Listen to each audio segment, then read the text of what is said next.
So a few weeks ago, UFC fans on X were losing it over this crazy rumor. Apparently, Alex Pereira's next title defense might not be against Magomed Ankalaev, who everyone thought was next in line. But instead, it's Khamzat Chimaev. You know, the guy who's been running through everyone like it's nothing? I mean, for the most part. And of course, this totally split the fan base. One side was fighting with it, saying that Ankalaev hasn't really earned a title shot and is too boring anyways, while the other side is accusing Alex of straight up ducking him. And look, man, Pereira didn't exactly help settle things. He went on social media and basically hinted that Ankalaev wasn't even an option, which just makes the whole thing blow up even more. Fans were arguing non-stop about how this fight would go down. Even Robert Whittaker got in, and spoiler, he's picking Khamzat to take it as well. Alright, so look, I know the whole Alex Pereira versus Khamzat Chimaev thing has been in the makings for like around a week or two, and yeah, I didn't jump on it right away because honestly, I didn't want to believe it. I mean, Pereira versus Magomed Ankalaev just seems like the logical fight, am I right? But now that I've sat down with it for a bit and let it digest, I can kind of see it. Let's just put it out there, for some reason, the UFC seems to have a weird beef with Magomed Ankalaev. Like, what did this guy do? Forget Dana White's birthday? Spill water on the Apex octagon floor? I don't get it. It's especially odd because, let's be real, the UFC usually loves their Dagestani fighters. Fans are always screaming about Dagestani privileges, but somehow Ankalaev has been left out in the cold. Poor dude, man. Now, regardless of how you feel about this matchup, Ankalaev absolutely deserves his shot. The dude's put in his work and by all rights should be fighting Pereira next. But if the UFC decides to swerve us and give us this random ass fight out of nowhere, you know, this super fight with Khamzat instead, well, fuck it. Sign me up. Let's get it. And look, I don't really know what's going on here. Apparently Ankalaev isn't next, like I just mentioned, and Dana White's out here teasing something amazing, saying that 2025 is gonna have the most craziest stuff. And honestly, this kind of feels like it fits the bill, doesn't it? And for the UFC, it's a total win-win. If Alex Pereira wins, well, cool, he's still the champ, and everyone loves watching Pereira throw hands. But if Khamzat Chimaev wins, now he's the 205 champ. And you know they're gonna set him up to chase double champ status at 185. I don't know, man. It's wild, it's weird, but it's interesting. I mean, think about it. Khamzat is a certified wrecking ball. The dude steamrolls people in 1 or 2 rounds and somehow makes it look easy. After his win over Robert Whittaker, his hype has been through the roof. But now he's been moving up to 205 to face Alex Pereira, a guy who's basically a human skyscraper with the striking to knock out anyone into next week.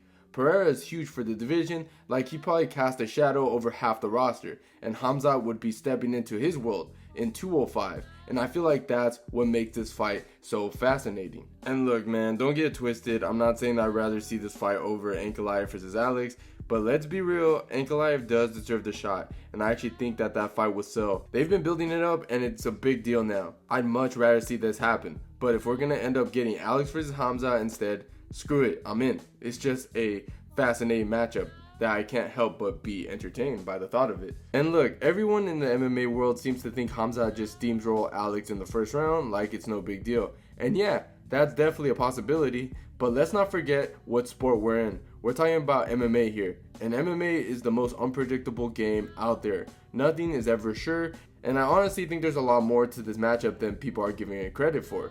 Alright, so let's be real for a second. Everyone's acting like when Khamzat fought Robert Whittaker, he just went in there, took him down, out-grappled him, and submitted him in the first round like it was nothing. And yeah, that is what happened, but let's not ignore that there were some fluky elements to it, okay? I mean, don't get me wrong, Khamzat was a beast with his top control and his back takes, pinning, and reshots. All of that was a problem for Whittaker. But if we're gonna be honest, the final sequence that made Whittaker tap had some weird circumstances. Whittaker had a pre-existing injury with his teeth. They were already compromised, and when Khamzat locked in that choke, it caused his teeth to break. That sent Whittaker into panic mode, and he tapped the second Khamzat grabbed him, which isn't typical for a guy like Whittaker. And here's the thing, it wasn't the cleanest finish from Khamzat either. The choke itself wasn't fully locked in, and yet Whittaker still tapped immediately. It just felt like one of those moments where the stars aligned in Khamzat's favor. But to be completely fair, Khamzat showed up, and there's no denying the man. He's been taking names and kicking asses. He's been taking names like Whittaker, Usman, Holland, Gilbert Burns, and if Khamzat could add Alex Pereira, that just makes his resume look even more special. And to be fair, Alex Pereira doesn't have the best takedown defense or grappling defense either. We've seen him get taken down and controlled by Yan, Israel Adesanya, and even other strikers. Khamzat Chimaev, on the other hand, is a strong grappler who imposes his will on his opponents, which is why many people are favoring him in this matchup. But I don't think you should count Alex out too quickly. I believe he's been working tireless on his grappling defense, especially with a coach like Glover Teixeira in his corner. We've already seen slight improvements from Alex. Remember Yan?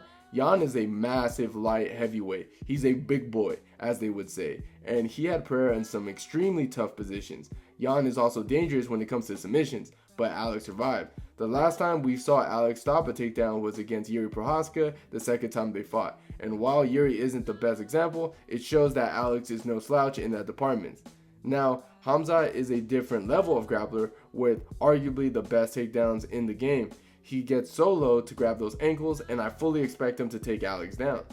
Now, the real question is, can Alex survive the first round? The size difference is going to play a huge role here, and it can go both ways. Alex is huge for the division, and we've seen signs of improvement in his grappling defense. Now, is it really far-fetched to say that he survives the first round? Because Khamzat looks unbeatable early, but we've seen him start to slow down as the fight goes on. It's a pattern. I even think it could have happened in the Robert Whittaker fight if Robert's jaw haven't been compromised. And look, man, if Alex can survive the early grappling, because like I said before, he's massive compared to Khamzat, he can muscle his way into safer positions and ride out the storm.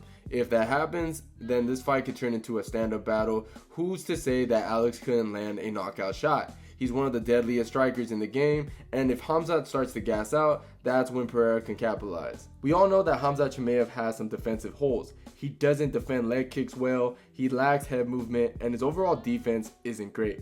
The reason is simple. He's so used to bulldozing his opponents that when he can't and the fight drags on, things start to unravel, especially if his gas tank gets tested. Khamzat's offense is solid, but it's not flawless. He overextends on his strikes, leaving himself open, and his striking arsenal is pretty limited. Plus, when he starts to tire in the later rounds, his movement becomes slower and more predictable. Now, with Alex Pereira, sure, there's a chance that he gets smashed in the first round or two. That's always on the table with Khamzat. But we've seen Alex go the distance before, and that's a huge factor here. Khamzat's straightforward approach and lack of head movement could really cost him if the fight drags on into the later rounds. After all, Pereira is a big guy at 205, and he might be strong enough to muscle his way out of these takedowns in the later rounds and get back on his feet. He's not fighting a natural 205er fighter, you know what I'm saying? But Khamzat's power in those early rounds is still a massive threat. The real question is, what happens if the fight goes past round 2? That's where the fight gets interesting. But let's be real, the most likely scenario is Khamzat coming out strong and taking Alex out early. I'm just laying out how it can go if Pereira manages to hang in there. Now, do I think this fight is going to happen? Honestly, I'm not sure. But talking about it sounds really fun and crazy. But what do you guys think? Drop your thoughts in the comments down below, and if you enjoyed the video, make sure you leave a like, and don't forget to subscribe to the channel if you haven't already. And like always, guys, I'll see you guys on my next one.